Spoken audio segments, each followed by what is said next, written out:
Dans le triangle frontalier entre le Burkina Faso, la Côte d'Ivoire et le Ghana, une économie parallèle prospère. Elle ne vend ni drogue ni or, mais du bétail volé.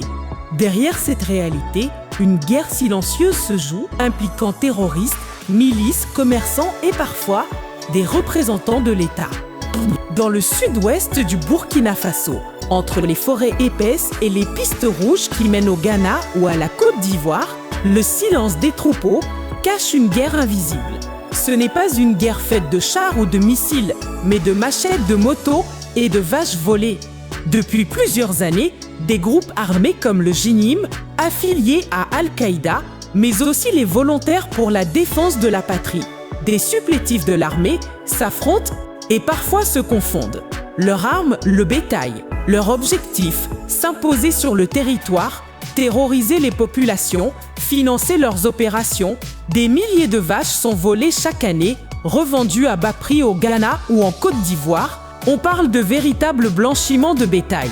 Et dans cette chaîne, tout le monde y gagne, sauf les éleveurs, jeunes bouviers exploités, chefs traditionnels corrompus, marchés infiltrés.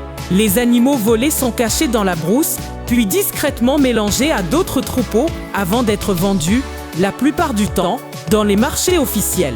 À Banda-Nkwanta au Ghana ou Doropo en Côte d'Ivoire, les bêtes volées se mêlent aux bêtes légales, la traçabilité est impossible et les profits explosent.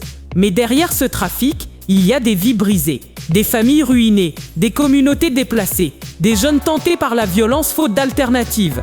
Dans certaines zones, 70% du bétail a disparu, et avec lui la confiance dans l'État. Quand les voleurs sont aussi censés vous protéger, à qui faire appel? Pourtant certains résistent. Des villages construisent des parcs sécurisés. Des éleveurs s'organisent en réseau sur WhatsApp pour repérer les bêtes volées. Mais tant que les États ferment les yeux, tant que les criminels font plus de profit qu'ils ne prennent de risques, le bétail continuera d'être volé. Et la paix, elle restera hors d'atteinte. Car derrière ce trafic, se cache un chiffre glaçant.